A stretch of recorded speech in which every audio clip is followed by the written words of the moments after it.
প্রতিদিন সকালের নাস্তায় রুটি পরোটা ডিম ভাজি খেতে কিন্তু একদমই ভালো লাগে না, তাই আমি মাঝে মাঝেই কিন্তু এই নাস্তাটি তৈরি করি। খেতে হয় অসম্ভব মজা আর তৈরি করাও কিন্তু খুব সহজ, একদম স্বাস্থ্যসম্মত। আসসালামু আলাইকুম সুপ্রিয় দর্শক, কেমন আছেন সবাই? আশা করি সবাই অনেক ভালো আছেন এবং সুস্থ আছেন। আজকে আমি তৈরি করে দেখাবো এক টুকরো মাংস এবং সাথে গাজর মটরশুঁটি দিয়ে ভীষণই মজার একটি নাস্তা রেসিপি।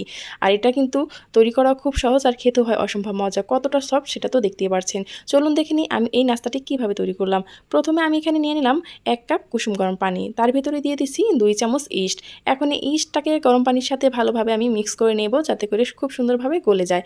দিয়ে দিচ্ছি স্বাদ মতো লবণ। এখন একটু ভালোভাবে নেড়েচেড়ে নিচ্ছি। তারপর দিয়ে দিচ্ছি 2 টেবিল চামচ পরিমাণ সয়াবিন তেল। তেলটা দিয়ে ভালোভাবে সবগুলো উপকরণ একসাথে একটু ভালোভাবে মিক্স করে নিচ্ছি।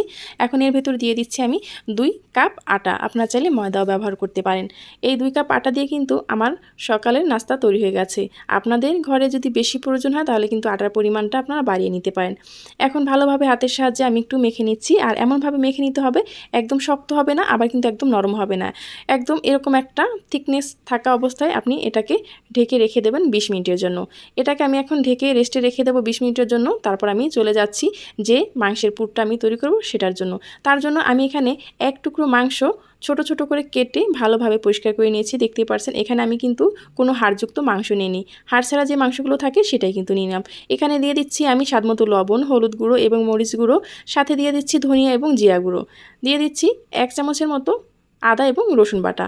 এখন এই সবগুলো উপকরণ একসাথে ভালোভাবে মিক্স করে নিচ্ছি। তারপর আমি এর ভেতরে দিয়ে দেব 1 চামচের মতো সয়া সস। এই সয়া সসটা দিলে কিন্তু স্বাদটা একটু বেড়ে যায়, সেই জন্য দিয়ে দিলাম। আপনাদের ঘরে যদি সয়া সস না থাকে তাহলে কিন্তু কোনো দেওয়ার কোনো প্রয়োজন নয়। এখন আমি এটাকে রেস্টে রেখে দেবো 10 মিনিট। 10 মিনিট রেস্টে রেখে আমি এটাকে ভেজে নেব। এই 10 মিনিটের রেস্টে রাখলে কিন্তু এটা খেতে একটু বেশিই ভালো লাগে। হাতে সময় না থাকলে রেস্টে রাখারও কোনো দরকার নেই, হাতে সময় থাকলে রেস্টে রেখে দিলে ভালো হয়। এখন একটি ফ্রাই প্যান বসিয়ে দিলাম। ফ্রাই প্যানে দিয়ে দিলাম অল্প পরিমাণ আমি তেল। এটা কিন্তু বেশি তেল দেওয়ার কোনো প্রয়োজন নেই। এখন আমি তেলের ভিতরে দেখতে পাচ্ছেন তেলটা কিন্তু একদমই অল্প। আমি এটাকে মিডিয়াম আঁচে রেখে ভালোভাবে এটাকে ভেজে নেব। এখন আমি চামচের সাহায্যে এটাকে ছড়িয়ে দিলাম। তারপর আমি এটাকে নেড়ে চেড়ে ভালোভাবে একটু মিশিয়ে নিচ্ছি। দেখতে পাচ্ছেন আর খুব ভালোভাবে এটাকে ভেজে নিতে হবে। এখন যেরকম সময় এরকম একটা কালার চলে আসবে, তারপর আমি এর ভেতরে দিয়ে দেব গাজর এবং মটরশুঁটি। এই গাজর মটরশুঁটি দিয়ে সকালের নাস্তাটা কিন্তু বেশ ভালো হেলদি হয়ে যাবে। চাইলে কিন্তু আপনারা বাচ্চাদের টিফিনও দিয়ে দিতে পারেন। এখানে আমি কিছুটা গাজর কুচি কুচি করে নিয়েছি আর দিয়ে দিলাম মটরশুঁটি। মটরশুঁটিটা কিন্তু ফ্রোজেন করা ছিল, আপনাদের কাছে যদি না থাকে তাহলে আপনারা কিন্তু যে কোনো সবজি ব্যবহার করতে পারেন এখানে। এখন এটাকে আমি সবগুলো ভালোভাবে মিশিয়ে নিচ্ছি। আমি যেহেতু মাংসের লবণটা দিয়েছিলাম, এখানে আমি গাজর আর মটরশুঁটির জন্য স্বাদমতো লবণ দিয়ে দিচ্ছি। মিডিয়াম আঁচে রেখে আমি এটাকে 5 মিনিটের মতো ভেজে নিচ্ছি। যখন খুব সুন্দরভাবে মটরশুঁটিটা সেদ্ধ হয়ে যাবে তখন কিন্তু আমি এটা নামিয়ে নেব। দেখতে পাচ্ছেন মটরশুঁটিটা খুব সুন্দরভাবে সেদ্ধ হয়ে গেছে। এখন আমি এটাকে একটি বাটিতে নিয়ে নিচ্ছি। বাটিতে বেড়ে গরম গরমে আমি এর ভেতরে দিয়ে দেব 2 চামচের মতো টমেটো সস। টমেটো সসটা দিলে কিন্তু এটার স্বাদ আরও বেশি বেড়ে যায়। এখন আমি এটাকে ভালোভাবে মিক্স করে নেব।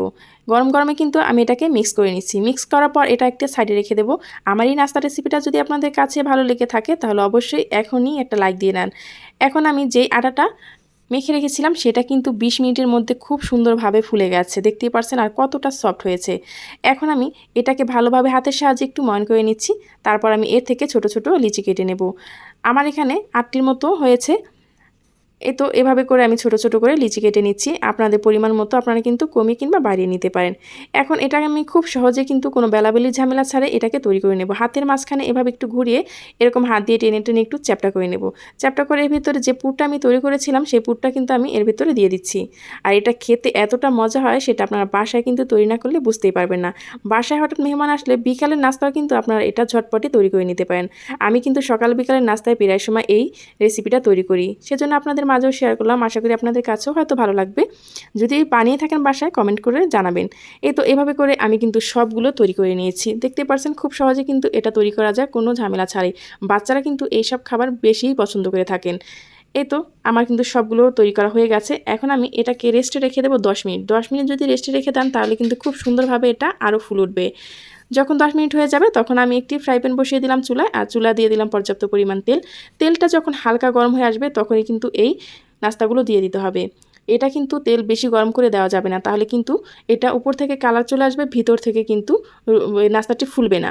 এখন আমি একটু একটু করে সবগুলো নাস্তায় ভেজে নেব, আর আস্তে আস্তে এটাকে আমি ভেজে নেব। দেখতে পাচ্ছেন মিডিয়াম আঁচে রেখে এটাকে আমি 7 থেকে 5 মিনিটের মতো এটাকে আমি ভেজে নিয়েছি। মিডিয়াম আঁচে রেখে উল্টিয়ে পাল্টে একটু বারবার নেড়েচেড়ে উল্টিয়ে পাল্টিয়ে দিতে হবে, যাতে করে এক পাশ ভালোভাবে আবার পুড়ে না যায়। দেখতে পাচ্ছেন হালকা কালার থাকতেই কিন্তু আমি এটাকে উল্টিয়ে দিয়েছি। এভাবে করে আপনারাও কিন্তু এটাকে উল্টিয়ে দেবেন। এখন আমি অপেক্ষা করছি খুব সুন্দরভাবে, যতক্ষণ না পর্যন্ত কালার চলে আসে এবং ভিতর থেকে খুব সুন্দরভাবে ফুলে যায়। এই তো আমার কিন্তু নাস্তাটি একদম রেডি হয়ে গেছে। আপনারা কিন্তু এই নাস্তাটির নাম ভেজিটেবল চিকেন বান দিতে পারেন, যেহেতু এটার সাথে ভেজিটেবল আর চিকেন আছে সেজন্য। এখন আমি এভাবে করে লাল লাল করে ভেজে নিয়েছি। তারপর তেলটাকে ছেঁকে আমি সবগুলো এই চিকেন বানটি উঠিয়ে নিলাম। তেলটা অবশ্যই একটু ঝরিয়ে নেবেন, আর অল্প তেলেই কিন্তু এই চিকেন বানটি ভাজা হয়ে যায়। আপনারা আবার অনেকেই ভেবে থাকতে পারেন হয়তো এটা ভাজতে অনেকটা তেল লাগবে, অবশ্যই না, একদম অল্প তেলে কিন্তু এটা ভাজা হয়ে যায়। আমার এই তো সবগুলা একদম রেডি হয়ে গেছে। এখন পরিবেশনের পালা। সকালে এরকম গরম গরম নাস্তা পেলে সবাই কিন্তু একদম মহা খুশি হয়ে যাবে। টেবিলে যদি এরকম একটা নাস্তা থাকে তাহলে কিন্তু ছোট বড় সবাই অনেক বেশি পছন্দ করবে। আর কতটা সফট আর কতটা নরম হয়েছে সেটা কিন্তু দেখেই বোঝা যাচ্ছে। আমি আপনাদেরকে একটা কেটে দেখাচ্ছি, এটার ভেতরটা কতটা সুন্দর আর কতটা লোভনীয় হয়েছে। এটা কিন্তু বাচ্চারা নিমিষে খেয়ে নেবে, কোনো রকম কোনো আবদার ছাড়াই। এই তো আমার কিন্তু নাস্তাটা একদম রেডি হয়ে গেছে। এই পর্যন্ত যারাই আমার সাথে ছিলেন তাদেরকে জানাই অসংখ্য ধন্যবাদ। পরবর্তী ভিডিও নিয়ে আসা পর্যন্ত সবাই অনেক ভালো থাকবেন, সুস্থ থাকবেন। যারা এই ভিডিওটি ফেসবুক পেজ থেকে দেখছেন চাইলে পেজটি ফলো দিয়ে রাখতে পারেন। যারা ইউটিউব চ্যানেল থেকে দেখছেন চ্যানেলটি সাবস্ক্রাইব করে পাশে থাকা বেল আইকনটা ক্লিক করে রাখবেন, যাতে এরকম সহজ সরল রেসিপি আপলোড করা মাত্রই আপনার কাছে নোটিফিকেশন পৌঁছে যায়, আপনি দেখে নিতে পারেন। পরবর্তী ভিডিও পর্যন্ত সবাই ভালো থাকবেন, সুস্থ থাকবেন। আল্লাহ হাফেজ।